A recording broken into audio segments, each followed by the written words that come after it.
Welcome back to the Company Show, where we tell like it is and we don't care how you feel, and we got a fun one to talk about today. The 2024 Georgia Bulldogs football schedule just released a couple days ago, and it's a doozy. It's a good one. It's a tough one. Definitely much harder than 2023 schedule. I'm not going to sit here and pretend that Georgia had this gauntlet of a schedule this season. I think it was relatively challenging, but definitely not like it is for the 2024. Now, we all knew that it was going to be a lot more difficult for every SEC team moving forward schedule-wise with the addition of Texas and Oklahoma to the SEC and getting rid of the SEC East and West divisions. We all knew that it was going to be a little bit more difficult for every team moving forward. I think Texas is a very solid, dangerous team that can come in and threaten for the SEC championship right away. I think Oklahoma has a lot more ups and downs.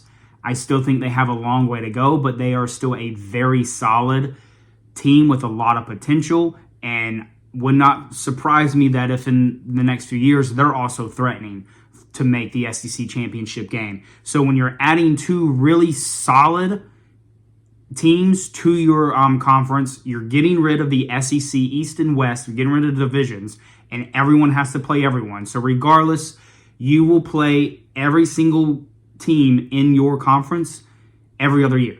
If you play Alabama this year, you're probably not going to play them next year unless you're Auburn, and vice versa, no matter what. So that's just going to be a step up in competition. And this is a fun one. Let's jump into it. There's some things I really love about the schedule, and there's some things I really hate about the schedule, or dislike strongly about the schedule is probably a better word. But let's jump into it. So Georgia starts things off versus Clemson at a neutral site field in Atlanta, Georgia on August 31st. Then they come back home to take on Tennessee Tech. Then they go back on the road, a true road game at Kentucky on the 14th. Then they have a bye week. This is their first. So Georgia has two bye weeks this next season. And then right after the bye, they go on the road to play Alabama on September 28th. Then they come back home to play Auburn. So they've got Alabama and Auburn in back-to-back weeks. They stay at home against Mississippi State on the October 12th. Then they travel on the road on October 19th to take on Texas. Will be Texas' first year in the SEC. So I'm excited for that game.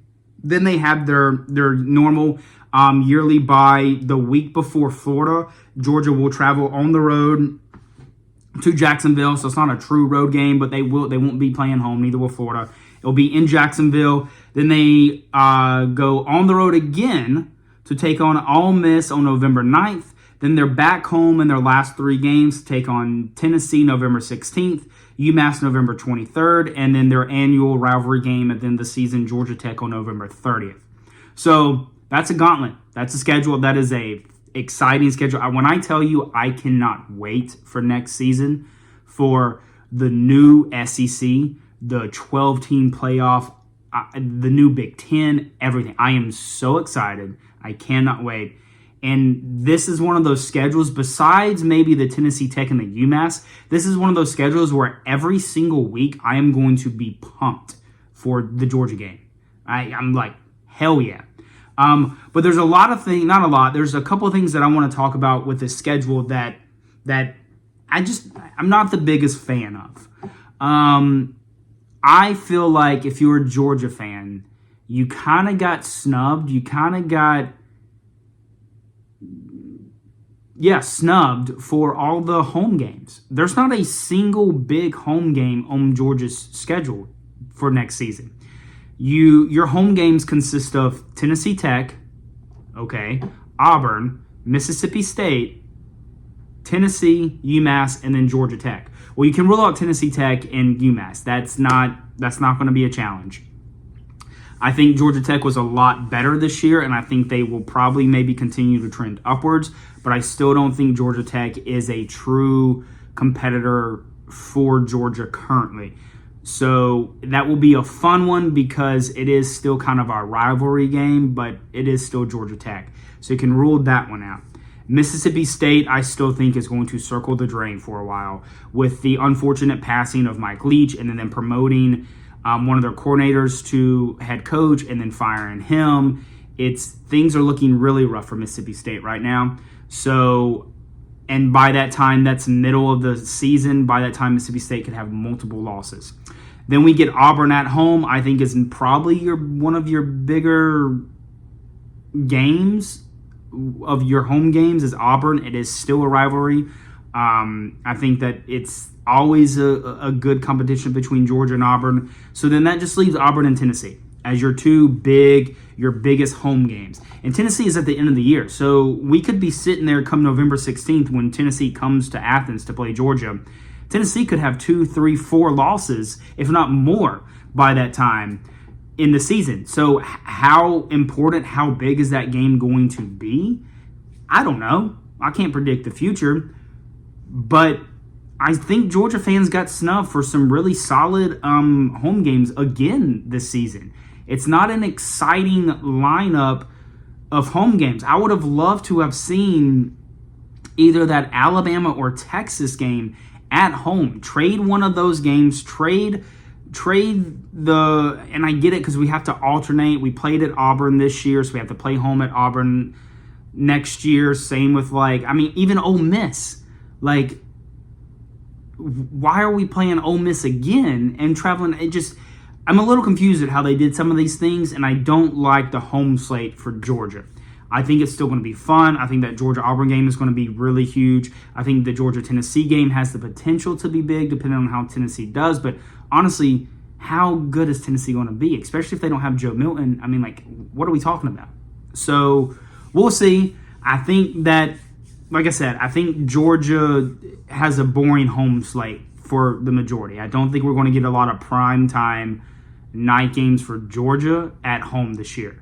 On the road, different story. But at home, I don't think so. Another thing I wanted to bring up, and this has everything to do with Auburn. And I'm gonna kind of shit talk here, Auburn fans. But a few years ago, 4, 5, 6 years ago, I can't remember exactly what year it is. You can correct me in the comments below. But it's always been tradition that Georgia and Auburn would play in November.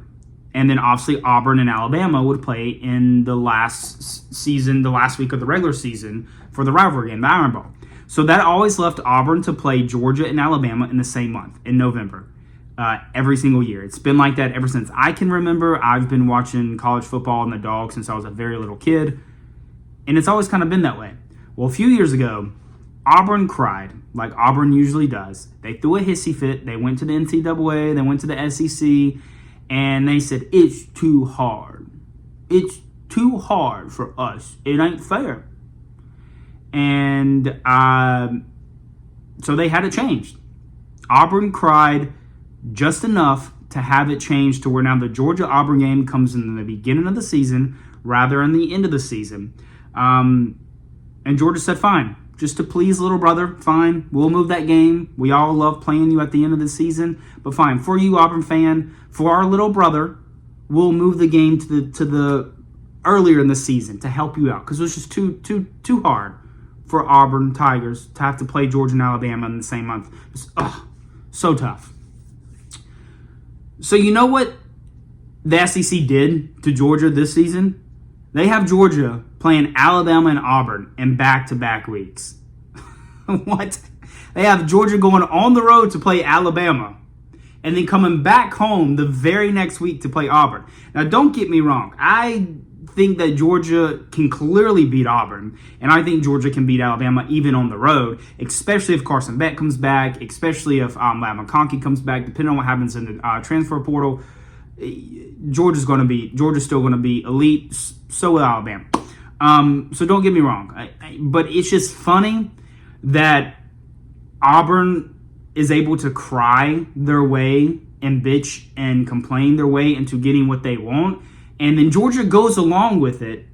And then I feel like they kind of get stiffed in the new schedule. It's just kind of funny. So now does that mean that this is going to be a reoccurring thing for Georgia every other year? Because we still don't know if Georgia's going to get to play Auburn every year. Georgia's yearly rivalry as it stands right now is Florida. So Georgia is only really slated to play Florida every year. So that Georgia-Auburn game could go away. if they stick to the 8-game format. Now, if they go to the 9-game format and keep 3 rivalries, I think Georgia will play Auburn every year, but we don't know that yet. So could this be a thing where every other year Georgia is playing Alabama and Auburn back-to-back? Like, okay. But I think it's funny. I think it's funny that Auburn was able to cry and complain enough to get what they want, and then Georgia kind of gets stiffed in the end over it. And also, an even funnier thing, to please little brother Auburn, with the addition of a couple more teams, and I think it was Mizzou and Texas A&M, I think came in with Mizzou, I forget. With the addition of a couple of new teams to the SEC, the most recent one, when they were doing some rearranging of the schedule, Georgia was forced to play Auburn in back-to-back years on the road. So Georgia had to travel to Auburn in back-to-back years to please the SEC and Auburn. So Georgia has just been doing whatever Auburn seems to bitch and complain about, and here we are sitting like this. Nonetheless, I just find it funny. I think it's silly, and I just think that Auburn, like I said, can cry and get what they want, and Georgia kind of gets stiffed in the end. Another thing that I think is really exciting is the Texas game. I am so excited to have this, to see this game at least every other year. One thing that I noticed that I didn't notice, I was watching another YouTube video and they were talking about it, and I just think it's funny, is that this is the same weekend during the American Grand Prix that the Georgia travels on the road to go to Texas to play Texas. It's in the same city, same everything. It's the same weekend as the American Grand Prix. And I don't know if you watch that, but that's a sport that brings hundreds of thousands of people to it. It's a national sport. So that's going to be really interesting to figure out how that city is going to be able to house all the fans coming to watch the Grand Prix and all the fans coming to watch the Texas-Georgia game.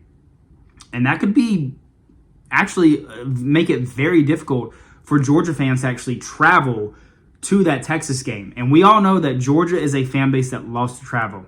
Take example for the Notre Dame game, Clemson games, Tennessee games a couple years ago, the Georgia Tech game every single year. I mean, Georgia fans, not every single year, but every other year, Georgia fans love to travel. But this could actually make it very difficult for Georgia fans to travel with everything going on. I mean, that's a huge venue. That's a huge thing going on at the same time that this college football game is going on. That we'll see kind of how that works out. And the other thing is that I'm excited about is that I did wish that we were able to trade this game out for a different opponent, specifically Texas A&M, is that Georgia travels on the road to go to Ole Miss. I would much rather have gone to Texas A&M. Georgia has yet to play on the road in Texas A&M since Texas A&M joined the SEC. Out of all years, this was the year to finally do that. Finally, we could see Georgia go on the road to play at Texas A&M. But nope, they still deny us that. I really would have put money on it that Georgia would have went on the road and played Texas A&M in this new scheduling format. But no, we still got to wait. Who knows? We could honestly wait another 4 years before that happens. But nonetheless, I am still very excited about that Ole Miss game because the last time that Georgia played there, it was with Kirby. They got their ass whooped. I think it was like 40-something to 17. It was a ugly game, and I think it was Kirby Smart's first year back in 2016. So can Kirby Smart right that wrong, mark that off on his checklist and get a win there? I'm excited to see that. That game's in November 9th, so that'll be a fun one. And that's after the Georgia-Florida game. So kind of also a tough spot. I mean, the Georgia-Florida game is always an emotional game, so then to have to go on the road the very next week to try to take on Ole Miss, we'll see. But I'm excited.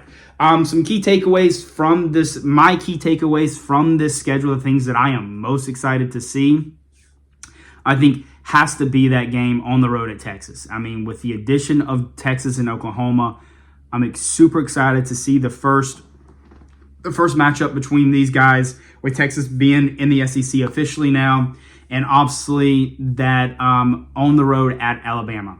I think that is probably where every team, every year, we want to talk about, oh, is Nick Saban? This is Nick Saban's last year. This is his swan song. He's getting he's retiring. He's losing it. Can he win one more and then sell off into the every year? You hear those news stories, those stories every single year, and I think that this is a matchup, and we always hear that Kirby Smart is taking over Nick Saban. He's the Dogs are the new kings of the SEC. I think this.